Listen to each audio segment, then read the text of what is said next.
Boa tarde a todos e a todas que estão chegando aqui para mais essa live. Estou vendo que meus convidados já chegaram, já vou chamar o Rogério. Já vou te autorizar aqui, Rogério.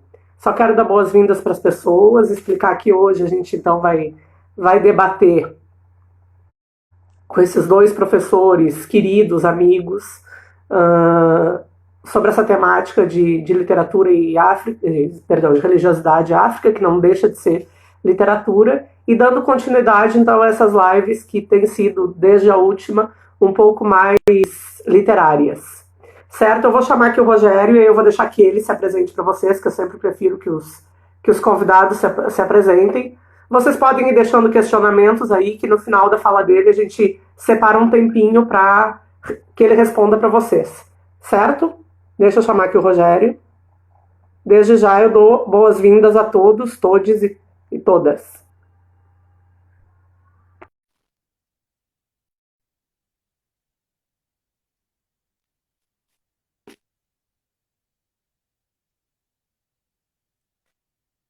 Vamos aguardar. Espero que a conexão esteja boa. Vocês estão ouvindo bem? Deixem aí uma mensagem. Bem-vinda, Gadu.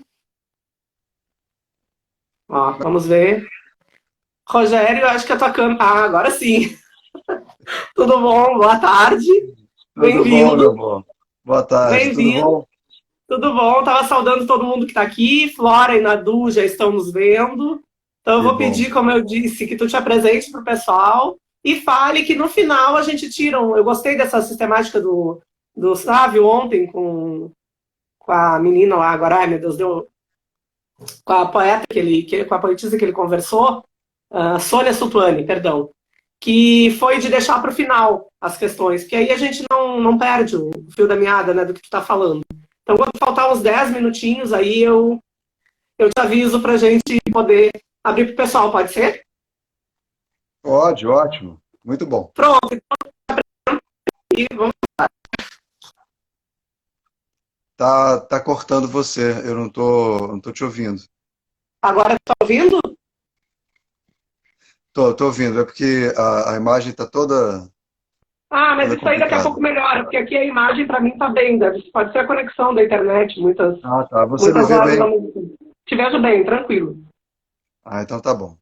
Bom, Mauro, brigadíssimo pelo convite, eu fico muito feliz de Eu também. participar dessa sua intenção, desse seu esforço de manter viva a necessidade de falar de coisas como literatura, como cultura.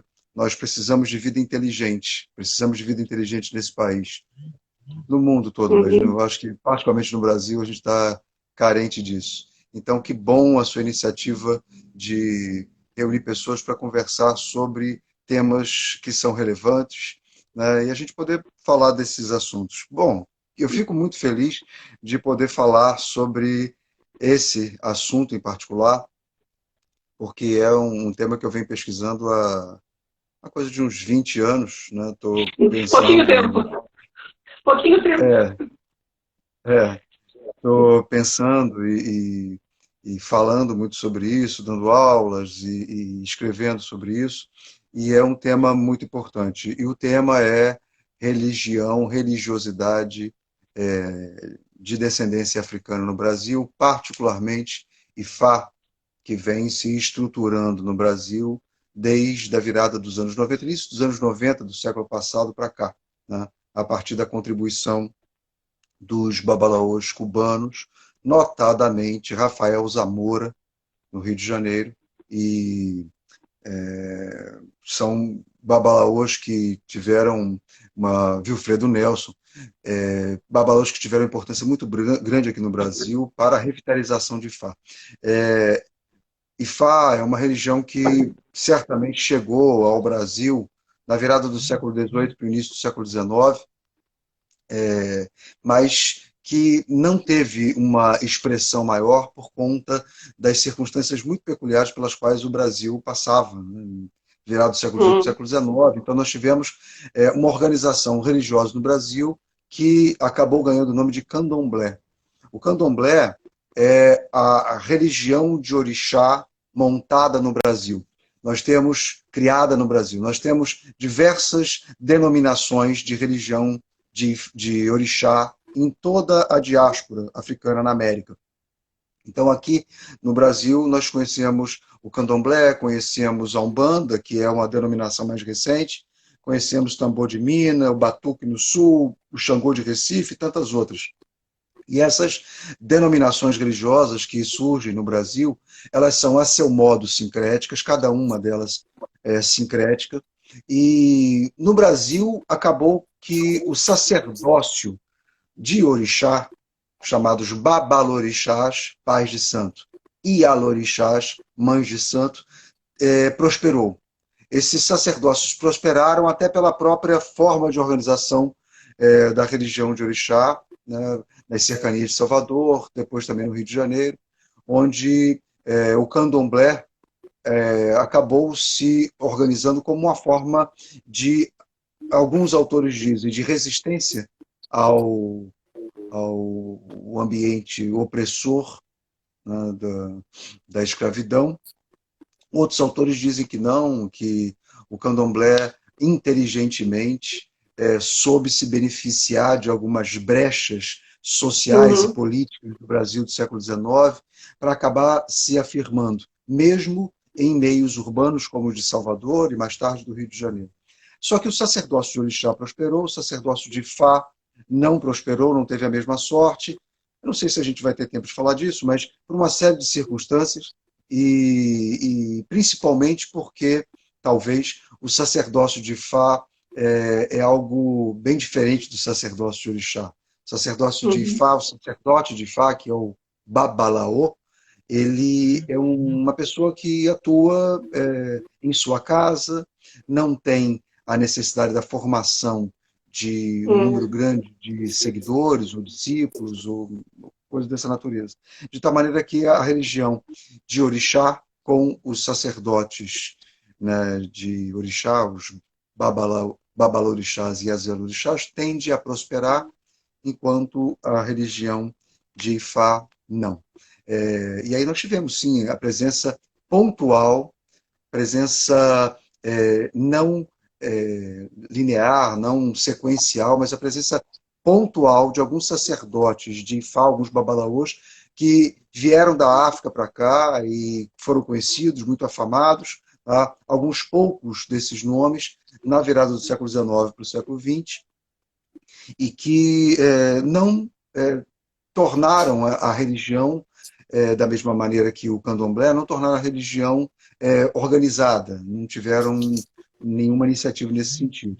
E aí o que acontece é que somente na década de 80, babalaôs nigerianos chegam ao Brasil, mas dando continuidade às linhagens africanas no Brasil.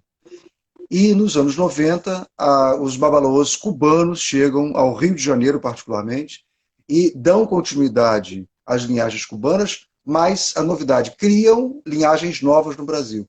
Então, nesses anos 80, nos anos 90, nós temos a organização de uma religião aqui no Brasil a partir do sacerdócio de Ifá dos babalaôs. Isso é algo, portanto, relativamente novo.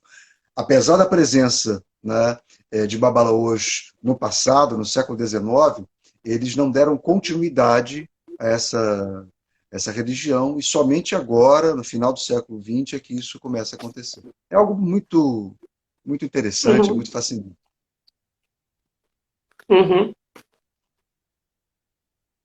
Sim, tá ouvindo? Eu tô te ouvindo, tô te ouvindo. Tá. Tu quer que veja se alguém tem alguma pergunta até agora ou a gente segue? Não. Vamos. Eu parei de falar porque eu já tinha falado muito. Mas, não, mas o espaço é teu. Pode, traz um pouco mais do teu trabalho, que foi aquilo que a gente comentou dos bastidores, né? Tá. Bom, então, quando você quiser, me interrompa, a gente vai batendo bola. Mas, tem alguém escrevendo aqui, oi, papai, é o Chico.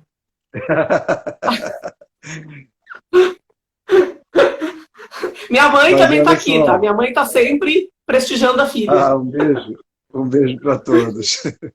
Um beijo para Mas todo olha, mundo. mas estou vendo aqui a Aline, beijo para a Aline, beijo para Clara, É, minha mulher, pro Chico, meu tá aí o pequeno, João Pedro Gustavo, já a entrou. Cíntia. Gustavo, a Cíntia, o Beijo, professor Ivo de Jesus, que é lá do IF Baiano também, meu colega. Tá aí, tá muito por bom, um aí. abraço para Bem-vindos todos. todos.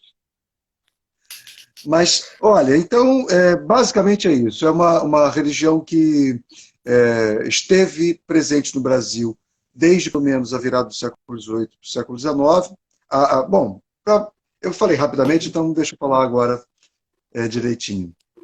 Há um fato histórico que ocorre na África, a queda da cidade de Oió, a capitulação de Oió, que é uma cidade que é capital política do povo denominado Yorubá. Sobre isso, um pequeno detalhe, para não deixar brechas a discussões. Yorubá, essa é uma denominação que já tem alguns problemas, porque alguns autores dizem que o nome Yorubá é possível de ser percebido desde o final do século XVIII na África, por conta da queda de Oió.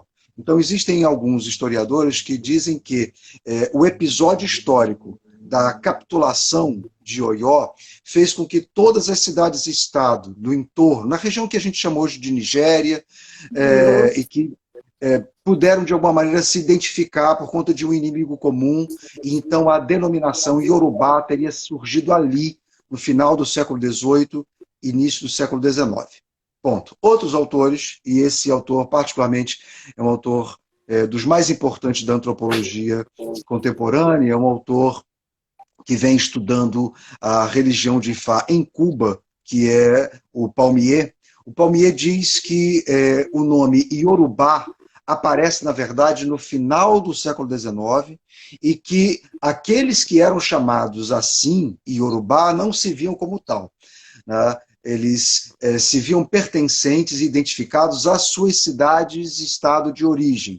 Então, Oió, Uhum. Queto, Xobô e outras tantas cidades daquela região.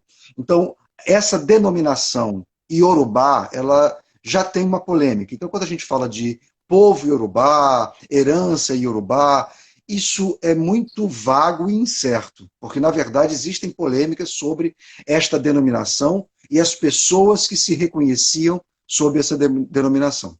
Mas aqui para nós, com essa conversa, eu vou dizer, os Yorubás, né, ou os Yorubá, eles chegam ao Brasil a partir da capitulação de Oió. Oió cai, os Yorubá começam a sofrer o processo de escravização em massa na África e são trazidos para as Américas. E então vão ocupar diversos pontos no continente americano. Talvez os mais significativos, mais notáveis, sejam o Brasil, claro, em particular na Bahia e também em Uhum. Minas, por conta da exploração das minas de ouro e depois de diamantes, tá? E Bahia, que era um dos grandes centros. Rio de Janeiro também, mas esses são talvez os dois pontos mais importantes do Brasil. E no caso do resto das Américas, a área do Caribe continental, no norte do Caribe, Colômbia e Venezuela, e principalmente insular, no caso de Cuba, começa a receber Uhum. um grande número desses que são chamados genericamente de Iorubá. Com eles, nós temos uma série de contribuições culturais muito relevantes. O Iorubá traz para as Américas alimentos, né, formas de preparo dos alimentos que são tipicamente africanos, que passam a fazer parte do ambiente E aqui na gastronômico. Bahia, aqui na Bahia isso é muito forte, né? Exatamente. Acarajé, que é muito Uhum. conhecido, todos gostamos, é acará um jé, que literalmente quer dizer o Uhum. bolo que se come. Então, Uhum. o acarajé, ele é hoje comido na Bahia, o acarajé é baiano, né, porque nós Sim. já passamos por esse processo, então, de misturas. Mas o acarajé, o acaraúnde é esse bolo que é feito com o feijão branco batido e tal, e frito Uhum. no dendê. Esse bolo é trazido para cá, aqui ganha outras temperagens, mas nós temos uma série de pratos que são de origem iorubá. Uma coisa que algumas pessoas sabem, quem está no métier, está estudando isso, conhece bastante, os iorubás trouxeram para o Brasil técnicas de mineração que os portugueses não conheciam, os Uhum. brasileiros não conheciam, ou os lusos brasileiros não conheciam, e outros povos africanos também não conheciam. Então, houve uma contribuição muito significativa dos Yorubá na região de Minas Gerais, na prática da mineração. Bom, entre outras tantas circunstâncias, os Yorubá trouxeram práticas de dança e trouxeram para o Brasil também idioma. Ah, e lembrando, a presença Yorubá no Brasil data da segunda metade do século XVIII em diante, 1700 e pau. Mas a presença Banto, ela é anterior, ela data desde o século XVI. Lembrando que Banto é um nome vago, porque Banto é um nome que se dá a mais de 300 grupos étnico-linguísticos da região subsaariana. Então a gente desce ali, a partir do sul da Nigéria, pega a região do Congo, desce Angola, vai do outro lado, Moçambique, aquilo tudo ali é Banto, né, de forma genérica Banto. O Miyakoto, inclusive, faz uma brincadeira sobre isso. Ele fala que Bantu quer dizer pessoa. Então, quando Uhum. perguntavam na África o que é você, né, no sentido de qual é a sua etnia, qual é a sua origem, as pessoas respondiam Bantu. E a resposta era Uhum. eu sou pessoa. Né? E Uhum. aí a brincadeira que a gente pode fazer a partir do Miyakoto é dizer que, de alguma maneira, todos nós somos Bantu porque todos somos pessoas. Uhum. Então, mas os Bantu vieram ao Brasil antes, século XVI, século XVII, se mantiveram maioria durante um tempo. E trouxeram para cá religião, trouxeram para cá idioma. Né? Nós temos, o Ney Lopes, há muito tempo atrás, publicou um dicionário de Banto, onde ele fala de, sabe-se Deus quantas, milhares de palavras que utilizamos frequentemente, cotidianamente, que são de origem Banto. Eu via Uhum. eu não me lembro agora, desculpe, mas com a Cinti e com a Nadusca, eu acho que foi até a Nadusca que falou que o Brasil já tinha deixado de ser somente samba e bunda. Né? E eu, Uhum. quando Elas estão aí, pensei, elas podem confirmar. é, mas eu acho que foi a Nadusca que falou. E, pois é, e samba e bunda são palavras de origem banto, mais especificamente do tronco linguístico quimbundo.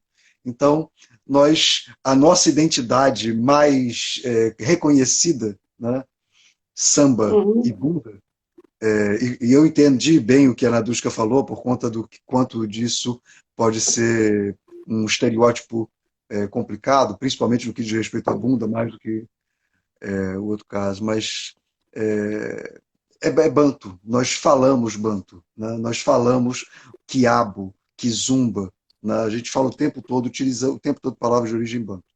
Bom, o Uhum. fato essa presença banto no Brasil e a religiosidade banto no Brasil vem sendo recuperada, inclusive, não só por religiosos, mas por intelectuais, recentemente.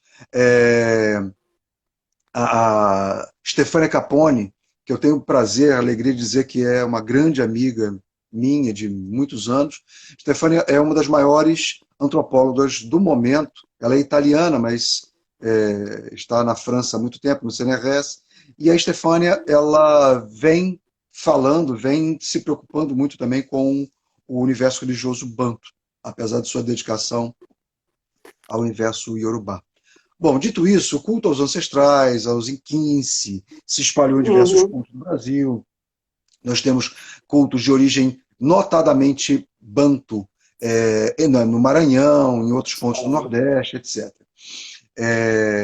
Mas a presença iorubá ela se mostrou muito significativa, porque a religião iorubá veio num momento de crise do sistema colonial, de enfraquecimento das estruturas repressoras no Brasil. Quer dizer, houve um fortalecimento das estruturas repressoras no Brasil, que acabou aumentando significativamente as retaliações, as resistências, e aí a gente vai ver uma virada do final do século XVIII para o início do século XIX, com uma intensa atuação de negros escravos e livres em Salvador, quase que diariamente atuando contra o regime de escravidão, contra a segregação. Quase diariamente. Um dos maiores historiadores do Brasil, de quem eu tenho paixão e eu quero um dia poder conhecê-lo pessoalmente, é João José Reis, escreveu algumas coisas brilhantes, e uma delas é o Rebelião Escravo no Brasil, em que ele, em quase 1000 páginas, trata da Rebelião dos Malês, de 1835. E nesse livro, o João José Reis ele fala sobre todo esse universo de resistência negra que acontece desde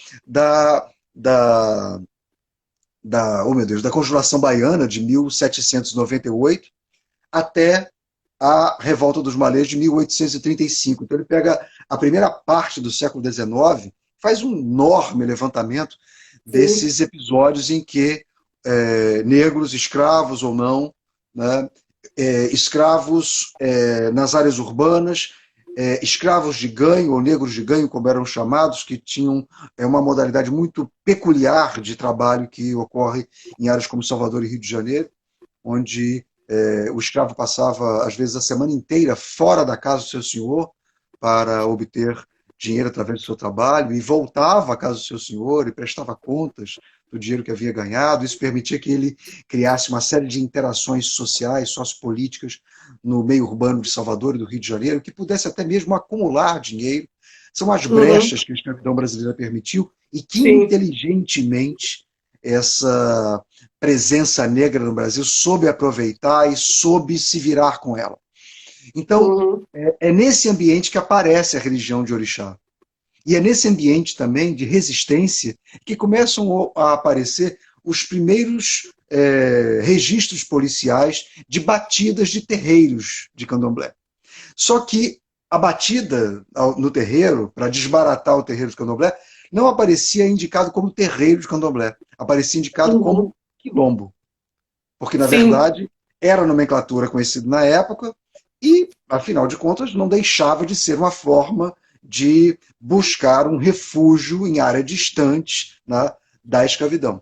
Mas eu me lembro bem de um documento que o João José Reis ele cita, ele fala que o documento fala alguma coisa nesse sentido, que fizemos uma batida no quilombo tal, e muito peculiar, porque todos se vestiam de branco, havia uma mulher mais velha que todos chamavam de mãe, e que existiam pequenas construções com objetos religiosos, encontramos também instrumentos musicais, tambores, ou seja, o policial, registrando a batida no quilombo, descrevia um candomblé. Isso é início do século XIX.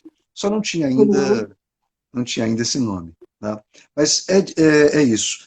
Essa religião, até pela forma como era necessário resistir à escravidão, ela se organiza com os terreiros de candomblé, com a proteção de mães de santo e a importância das mulheres, né, das sacerdotisas no Brasil é extremamente importante. A importância delas é fundamental porque elas vão organizar, vão proteger, vão acolher as pessoas que estão fugindo dos seus senhores, que sofrem violência dos seus senhores, as mulheres que sofriam violência sexual dos seus senhores, ou seja, uma série de possibilidades de acolhimento que essas casas de candomblé começam a realizar desde o primeiro momento. Tá? Então, essas mulheres sensíveis, essas sacerdotisas, elas criaram, portanto, uma religião que teve uma capacidade excepcionalmente generosa de acolhimento. E, sem dúvida nenhuma, uma religião que nasce, portanto, fortemente impregnada desse sentimento feminino. Um detalhe, eu estou falando, tá, Mauro? Não, tá. Cíntia só colocou uma coisa aqui que eu achei interessante. Ela diz assim: a história do Brasil real através de uma viagem pelas influências religiosas do Brasil. E que tu precisa reescrever essa história que pouquíssimos conhecem. Então, mais um livro para ti aí, para a gente se iniciar com a tua literatura. Pode seguir. Eu estou anotando aqui as perguntas para depois. Pode seguir. Se eu estou olhando aqui para baixo de vez em quando, é só para que eu estou aqui com a minha colinha. Anotando. Tá bom, obrigado. Mas olha, pois essa história é fascinante, né? Essa história é maravilhosa. E aí uma Tu tá coisa que... falando, eu lembrei, Rogério, e tu, claro que tu conhece, porque tu já esteve em Salvador algumas vezes, eu lembrei dos orixás, lá do Dique do Tororó, das esculturas dos orixás, e da resistência em relação a isso, e de quantas vezes já igrejas evangélicas e tal pediram que fosse retirado, né, que aquilo Aham. fosse... Enfim, me passou na cabeça na hora, mas tu pode É, continuar. eu ia falar uma coisa, mas já que você falou isso, eu vou falar disso. É, no Brasil, a religião de orixá, ela já nasce marcada com problemas, por quê? Porque ela tem origem africana, logo Uhum, negra, logo escrava no Brasil. Então, tudo aquilo que diz respeito ao escravo e ao negro no Brasil é visto como coisa menor, é visto como coisa que não pode ser levada a sério, é bruto, é selvagem, é bárbaro. Né? Sempre foi uhum, assim. A gente pode falar de outras formas ancestrais de discriminação em relação à África e ao africano que datam do Antigo Testamento. Tá? uhum. Isso é bem conhecido. A gente pode falar disso. Mas falando do nosso caso brasileiro, a escravidão do africano, do negro africano, acabou fazendo com que tudo aquilo que dissesse respeito à África e à tradição cultural africana fosse então interpretado como coisa menor, desprezível, bárbara, selvagem, etc. Né? Ponto um. Ponto dois, a religião, particularmente a religião iorubá, ela é de um nível de sofisticação intelectual como poucas vezes a gente vê. Tá? Eu estou falando de sofisticação intelectual, porque Uhum. a maneira como são elaborados os mitos, as histórias que são contadas e a forma como esses mitos são apropriados para servirem na consulta oracular e na condução do regime ético é sem paralelo. A gente conhece, por exemplo, os mitos gregos, a gente conhece os mitos Uhum. nórdicos. Eu, particularmente, conheço pouco da mitologia hindu, conheço pouco da mitologia da Mesoamérica, adoraria conhecer mais, me interessa muito, mas eu acabo, claro, né, voltando os Sim, olhos sim. para a minha pesquisa, mas nós temos várias mitologias que a gente conhece bem, e mesmo se a gente não conhecesse, a gente já ouviu falar, porque todo mundo já viu o filme Hércules da Disney, todo mundo já Sim. viu os Vingadores da Marvel, a gente já viu o Thor, a gente sabe que o Thor é o rei do trovão e tal. Mas acontece que essas mitologias são maravilhosas, têm histórias fantásticas, e a mitologia iorubá também. A mitologia iorubá tem, e aí eu mesmo estou desviando o meu assunto, eu ia falar uma coisa e já estou falando de outra. Mas depois Mas, tu fala outra coisa. é, Desculpa se eu te desviei, mas é que veio na cabeça na hora. a mitologia iorubá eu tenho classificado assim, uma classificação que eu tenho feito. Ela é assim: nós temos os mitos dos deuses, e isso é comum em todas as mitologias, mitos dos deuses.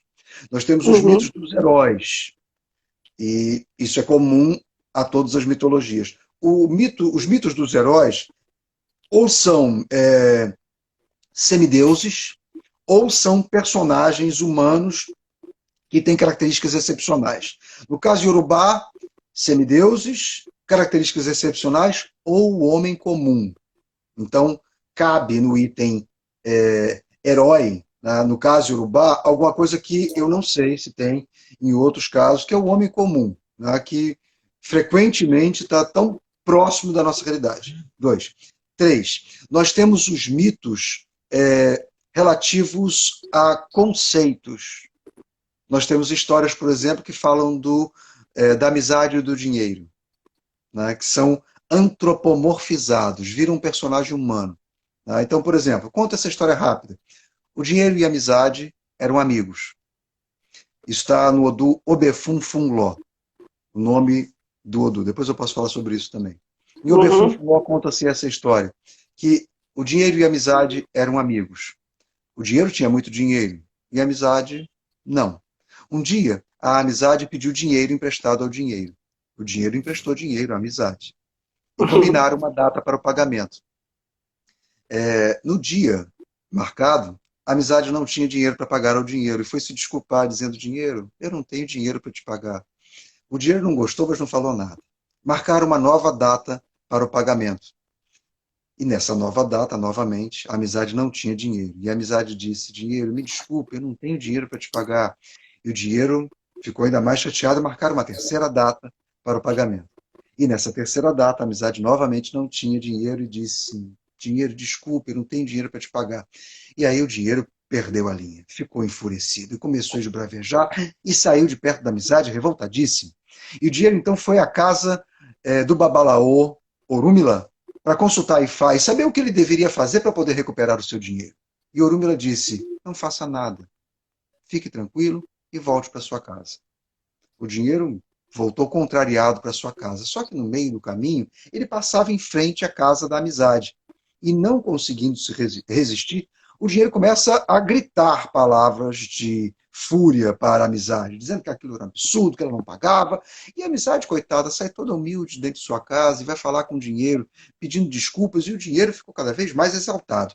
O dinheiro vestia uma roupa muito bonita, usava uma roupa toda de fios de ouro, uma roupa branca com fios de ouro, e usava um báculo na mão, que ele sacudia furioso na frente da amizade. As pessoas começaram a se reunir para ver o que estava acontecendo, e o dinheiro ficou envaidecido com aquilo, e mais encorajado por isso, falava com mais raiva, até que, sem querer, bateu na cabeça da amizade. E a amizade caiu com a mão na cabeça machucada. As pessoas não entenderam o que aconteceu e viram a agressão. E foram para cima do dinheiro e bateram no dinheiro. E assim acaba a história. Moral da história Nossa, é: moral da história, o dinheiro fere a amizade. que massa, que legal. Linda, né? Essa história é linda, é uma historinha linda. E esse é um mito de Ifá, que, veja, é um mito em que temos dois conceitos, o dinheiro e a amizade, assim como o hoje e o amanhã, que são amigos, são antropomorfizados e são amigos. O hoje e o amanhã eram muito amigos e trabalhavam juntos e queriam fazer sempre coisas juntos, mas nunca conseguiam prosperar. E todos na cidade riam deles. Até que um dia eles foram à casa de Orúmila consultar Ifá e saber o que deveriam fazer para prosperar. Hoje, queria saber o que devia fazer agora para que prosperasse no futuro. E amanhã, queria saber o que era necessário fazer agora para que no futuro ele fosse próspero. Ou seja, os dois queriam a mesma coisa. Os dois, então, consultam o Ifá. Ifá recomenda que os dois façam o mesmo sacrifício e façam juntos. Os dois fazem o ebó, o sacrifício, fazem juntos, e os dois começam a prosperar muito. E então, todos passam a respeitá-los, né? E eles passam Uhum. a cantar uma música que diz: será que um dia eu terei filhos? Será? Não sei, só o futuro saberá. Será que um dia eu construirei casas? Será? Não sei, só o futuro saberá. E é um mito muito bonito, porque fala que aquilo que a gente faz hoje repercute amanhã. É um mito que fala sobre a necessidade de uma boa conduta, fala de ética. Tudo que nós fazemos agora, somos responsáveis por que fazemos agora, né? E impactamos no nosso futuro. É um mito que conta uma história de hoje e amanhã. Então eu falei, Uhum. temos mitos de deuses, de heróis, de conceitos, mitos de partes do corpo. Vejam, partes do corpo são antropomorfizadas, né? O pelo Uhum. e a pele. O pelo e a pele eram casados e viviam muito bem, muito felizes. Até que um dia, Exu, que é o orixá do movimento, Exu, vendo que eles eram estáveis demais e vendo que aquilo podia ser perigoso, Exu causa discórdia entre eles. E os dois se separam. O pelo, que é mais leve, né, é levado pelo vento e vai muito longe. A pele sente muita falta do pelo, porque queria que o pelo aquecesse. E o pelo passa a sentir muita falta da pele porque gostaria de se manter fixado em um lugar. Então, a pele vai consultar Ifá, e Ifá diz para que fizesse ebó, e o vento sopra em direção contrária, e o pelo volta a se encontrar com a pele, e desde então vivem sempre juntos e felizes. O pelo e a pele. O pelo e a pele falam, portanto, né, de casamento, de união, da necessidade da gente sempre renovar o casamento, a união, de nunca se manter achando que está tudo bem, está tudo estável, que é assim, porque isso é ruim, a gente precisa criar coisas novas. É muito bonita a história, de novo, uma história muito Uhum, bonita. E é parte de corpo, isso é mito. E todo o fabulário de Ifá, histórias em que os animais são personagens, também compõem as histórias de Ifá. Bom, uhum, é isso, né? Então, essas histórias é que são as histórias fascinantes, são as histórias bonitas, são as histórias inteligentes e que facilmente ajudam a contradizer, né, qualquer preconceito, qualquer estupidez que se volte contra essa religião. uhum. Eu estou falando muito, Mauro. Se você não me parar, eu continuo Não, falando. não, tudo bem. Eu vou então, porque as perguntas eu vou fazer depois, mas eu vou fazer aqui alguns comentários só então, Ah, tá? Que as pessoas fizeram.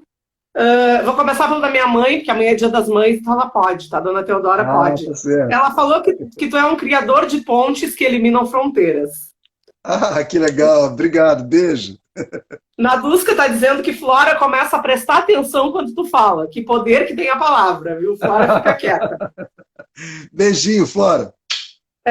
Aí eu acho que era isso, de comentário, assim, porque depois eu tenho algumas perguntas que as pessoas estão fazendo, mas aí a gente Tá tem bom. aí mais uns 10, 15 minutinhos para tu falar e aí a gente entra nas perguntas. Tá? Tá bom. Eu estou vendo aqui que entrou o meu irmão Rodrigo Sinotti, que é babalaô, e que está Uhum. fazendo um comentário aqui sobre o oráculo de Fá. Os Yorubá têm rica mitologia e um oráculo em Fá. Qual o paralelo podemos fazer entre eles? Isso. O Rodrigo está aqui. O Rodrigo é um grande babalaô, é filósofo, é um homem extremamente inteligente. Eu tenho alegria de poder dizer que é meu irmão, a gente está juntos e a gente poder fazer coisas juntos. É, Uhum. Olha, o Rodrigo está falando sobre o oráculo de Fá. Eu falei e não tinha falado disso até agora. Obrigado, Rodrigo. Não, Me trouxe inclusive para o chão. O Sávio até pediu, já que tu tá falando isso, desculpa, tem uma pergunta do Sávio que tem a ver. Ele disse para tu falar da diferença de Ifá e Orumilá. Orumilá. Bom, Já que bom, tu leu essa pergunta, a gente pode quebrar também as nossas regras, claro, né? A gente claro, pode. claro. A gente que faz as regras. Exatamente. A gente só não pode quebrar as regras quando elas estão na Constituição, aí não dá. Quando o Não, Supremo dá mas uma decisão, aqui aí o não espaço é dá. nosso, aqui é tudo Aqui fica nosso. fácil. É. Mas olha, então, o oráculo de Fá. E Fá, eu falei várias vezes e não entrei nisso. Ifá. Ifá é muitas coisas. Uhum, Ifá é o conhecimento iorubá. Portanto, está em Ifá o que o iorubá conhece sobre a religião, mas sobre medicina, sobre os tabus sociais, sobre a sua organização política, sobre sua vida econômica. Está em Ifá tudo o que essa sociedade uhum, precisa para se organizar como tal. Então, em Fá, quando nós dizemos existe medicina em Fá, porque toda a medicina que os Yorubá desenvolveram a partir das plantas, dos pós, toda a medicina tradicional Yorubá está em Fá. E nós chamamos isso de ebó. Quando nós usamos a medicina de Fá, usamos as folhas de Fá, nós estamos usando aquilo que está indicado nos Odu Ifá. Tá? Ifá é isso. Ifá é muitas coisas. Ifá também é a, o repertório dessa literatura.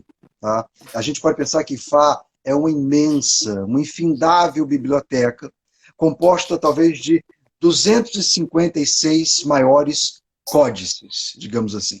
São os Odu Ifá. Odu. Odu é uma tradução, é traduzido precariamente como destino. É uma tradução precária porque não é como nós conhecemos geralmente o destino da tradição judaico-cristã. O destino da tradição judaico-cristã é alguma coisa fechada, previamente conhecida, ou como diziam os gregos, trágico porque inevitável. Para o Yorubá, o destino é moldável, ele pode ou não acontecer. Então, o destino ele é trabalhado, criado, forjado por cada um de nós. Tá? Nós somos livres e radicalmente livres para produzir destino. Então, é uma tradução precária, Odu como destino. Os cubanos têm uma expressão ótima. Os cubanos eles falam signo, mas, por favor, não como os signos do zodíaco, de maneira nenhuma. Signos no sentido de sinal, porque são marcas. Signo linguístico, no sentido linguístico. Exato, exatamente. Uhum. Vamos pensar no sussurro. Exatamente, é um signo linguístico. Então, nós temos 256 marcas, né, que tem ali dentro dezenas, às vezes mais de uma centena de histórias. Tá? Estas são as histórias de Ifá, esses são os mitos que estamos falando. Aqui no Brasil, o candomblé conseguiu conservar muitos desses mitos, muitas dessas histórias de orixá, né? E algumas, não todas. Uma das coisas que interessa nessa revitalização religiosa que o campo de Ifá está criando no Brasil, e notadamente no Rio de Janeiro, nos últimos tempos, é o conhecimento de mitos, né? Mais numerosos mitos, não tanto de orixá, quanto esses outros que eu mencionei agora, de objetos, de parte do corpo, de conceitos e animais e tal. Bom, então, ainda estou falando aquilo que o Rodrigo pediu para que eu dissesse, a Sim, relação sim. do oráculo de Fá com essa mitologia. E aí acontece uma coisa extraordinária. Essas histórias, elas aparecem em Odu. Quando o Babalaô consulta Ifá com seus instrumentos oraculares, esses Odus começam a aparecer, né?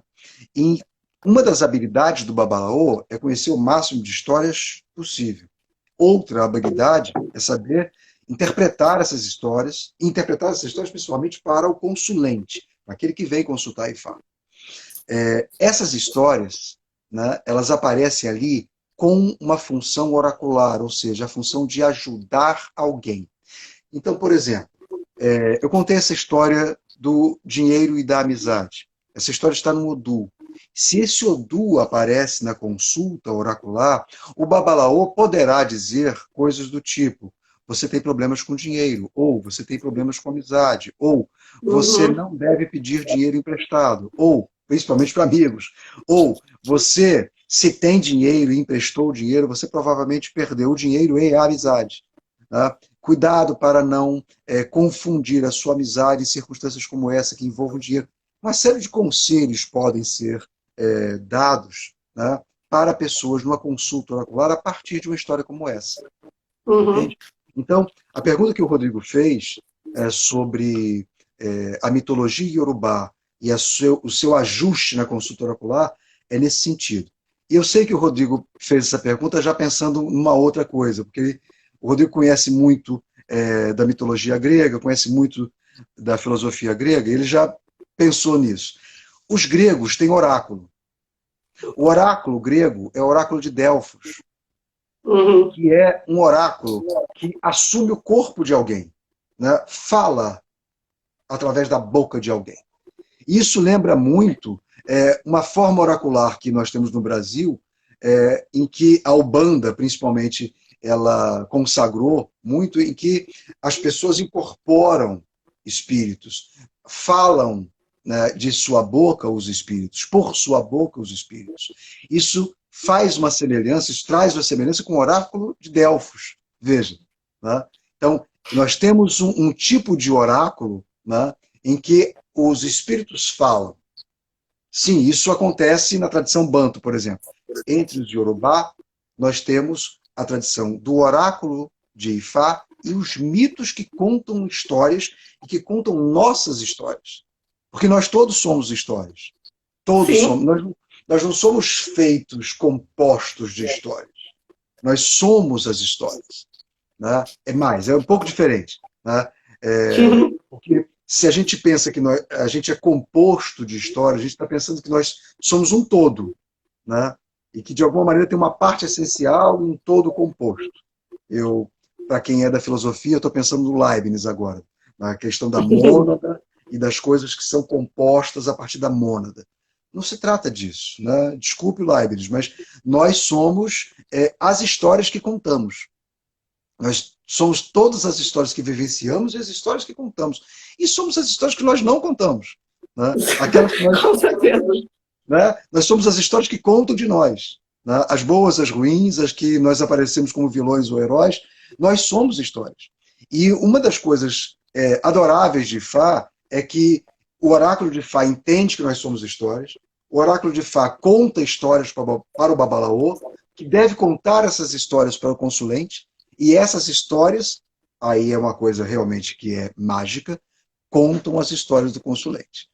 Então é fascinante perceber como é que essas histórias elas servem, atendem, cabem na necessidade das pessoas para que resolvam suas vidas, né? Uhum. Bom, e o Sávio pediu para falar sobre a diferença, ou a complementaridade, melhor dizendo, entre Fá e Orúmila.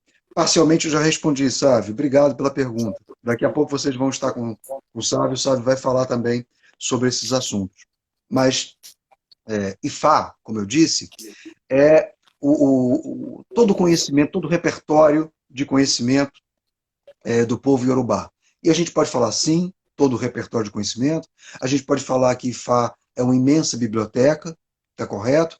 A gente pode falar que Ifá é a literatura oral, é a tradição oral, né? E aí Uhum. puxa um tanto para o nosso interesse também da literatura, Sim. é a tradição oral, é a literatura oral vertida através dessas histórias e convertida pelos babalaôs como ensinamento e orientação.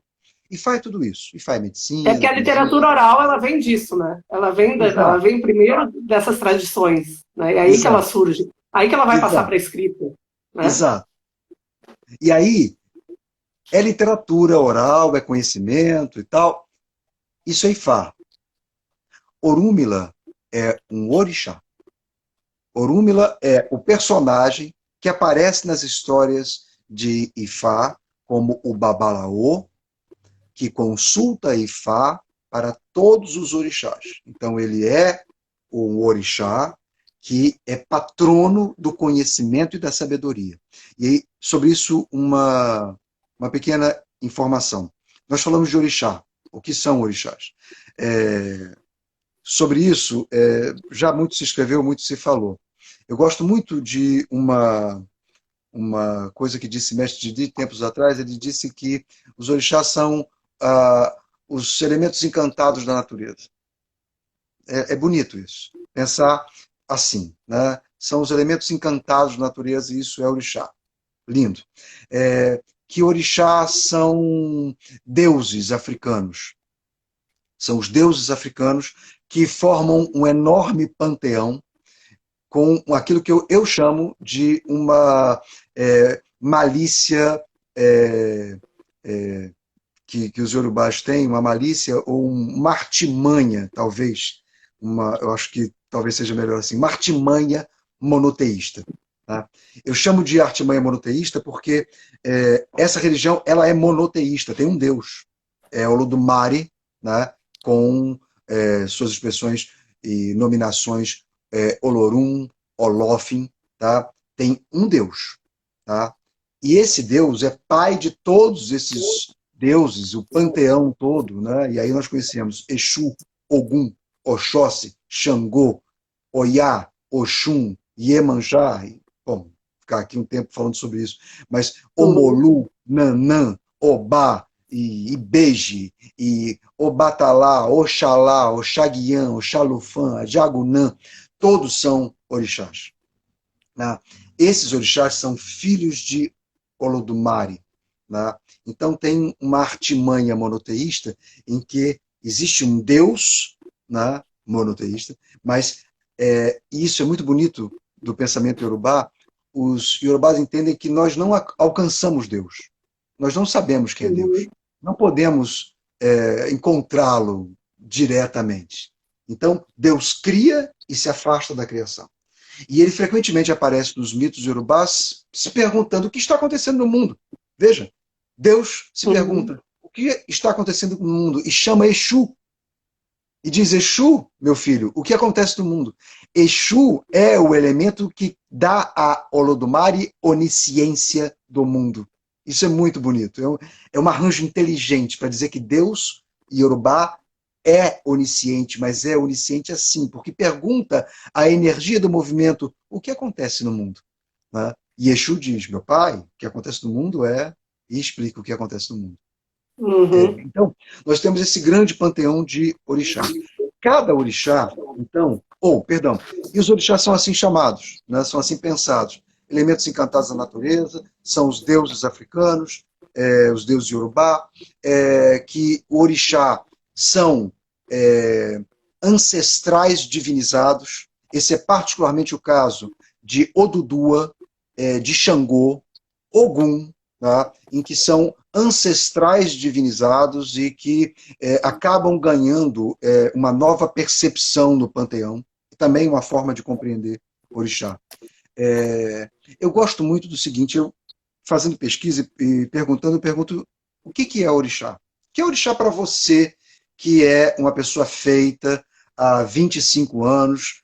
Para quem não sabe, a expressão feita é no sentido a pessoa que já passou pelas cerimônias de iniciação religiosa de orixá. Então, Uhum. a pessoa é de Ogum, ou seja, a pessoa é filha de Ogum. E eu pergunto, você que conhece Ogum como uma manifestação que vem de dentro, o que é Ogum para você? O que é orixá para você? E essas pessoas me respondem, Ogum é tudo na minha vida, e falam emocionados, eu quando sinto Ogum, e Ogum é assim, e Ogum é forte. Então, eu tenho para mim que, antes de qualquer pensamento mais articulado sobre o que vem a ser orixá, orixá é um sentimento. Uhum. Antes de mais nada, é, eu vou escrever isso daqui a pouco. Eu estou escrevendo sobre isso agora. Essa frase é minha, tá? Por favor. Mas eu digo, É, mas eu digo, antes de mais nada, orixá é um sentimento. Porque quando as pessoas vêm a falar de orixá e vêm a falar do seu orixá, falam de sensações. E falam de sensações potentes, que dão a essas pessoas um sentimento, uma capacidade, uma força que sozinhas talvez não tivessem. Né?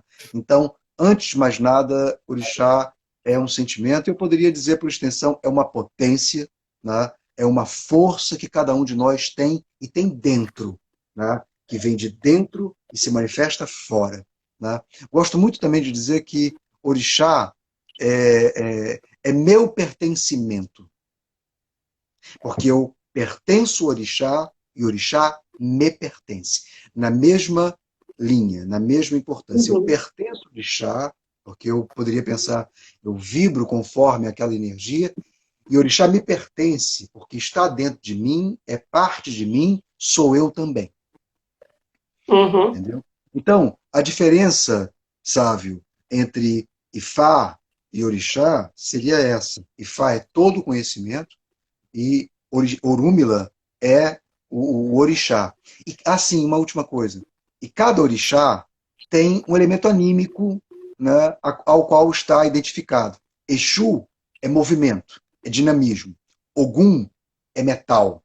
E sendo metal, Ogum é o orixá associado à guerra, e aqui no Brasil Ogum ficou muito fortemente identificado à guerra como uma necessidade de resistência negra, né? Ogum é o orixá da guerra, mas é o orixá da tecnologia também.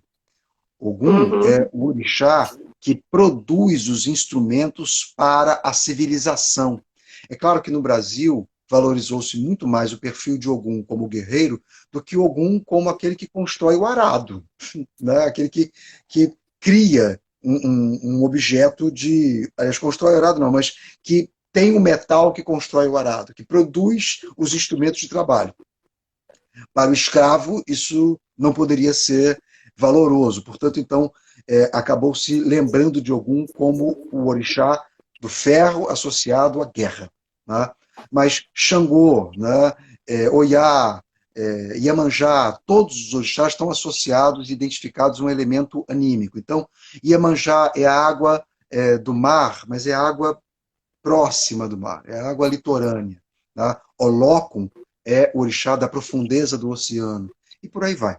Tá? Orúmila, o elemento de Orúmila é o conhecimento, a sabedoria, a inteligência. Então, Orúmila é o orixá e é um orixá da inteligência, do conhecimento e da sabedoria. E é, portanto, por essa razão que Orúmila acessa Ifá, porque Orúmila, sendo o orixá do conhecimento, da inteligência e da sabedoria, acessa Ifá, que é todo o conhecimento. Uhum. Rogério, assim, a gente tem 5 minutos. Aí a minha sugestão, se Sávio topar, é a seguinte: não, isso sempre acontece, paciência. Eu fecho aqui, a gente volta antes do Instagram derrubar. Eu volto contigo para fazer as perguntas e depois eu chamo o Sávio. Pode ser, Sávio? Esse Sávio dá um ok aí, tá? Porque daqui a pouquinho o Instagram já vai nos derrubar. Antes dele derrubar, eu vou fazer uma pergunta que é bem rapidinha, assim. Alguém perguntou aqui quando é que vocês voltam com o Ibaxé. E aí tu pode até explicar o que é o Ibaxé para quem não conhece, né? Ótimo. Ibaxé, obrigado. Se cair, Rogério, eu volto, viu? E te chamo. Tá bom, tá bom. Tá? Pode Você quer que eu explicar. fale agora? Pode falar agora. Ibaxé é uma ideia que eu e o Rodrigo Sinotti, que eu mencionei agora, fez a pergunta e eu respondi. Eu e o Rodrigo tivemos a ideia de nos sentarmos e conversar sobre esses temas. Nós falamos sobre as Áfricas de cá e as Áfricas de lá. Então, Ibaxé é um canal do YouTube em que eu e o Rodrigo conversamos sobre esses temas. E hoje eu e o Rodrigo falamos de gravar Ibaxé na quarentena. Vamos começar a fazer essas gravações em breve. Ótimo. E deixa eu ver se tem mais alguma coisa aqui que eu possa perguntar antes de cair. Alguém perguntou por que da resistência com a linguagem iorubá. Eu acabei não anotando o nome da pessoa, mas deve estar aí ainda. Olha, eu não sei se há exatamente uma resistência, tá? Eu não sei se é uma resistência à linguagem iorubá, não. Eu posso dizer para você que uma coisa. Quem fez a pergunta, Mauro, você tem aí o nome da pessoa? Eu não tenho. Eu esqueci de anotar, então. Desculpa. Sem problema, sem problema. Desculpe, viu? Quem fez a pergunta, mas... Se identifique aí, por favor. Mas eu não sei exatamente se há uma resistência ao idioma, mas uma coisa eu posso garantir. É um idioma muito difícil de ser falado, porque é um idioma todo marcado por acentuações tonais. Então, nós temos palavras muito difícil articulação e palavras que se confundem umas com as outras conforme o acento tonal.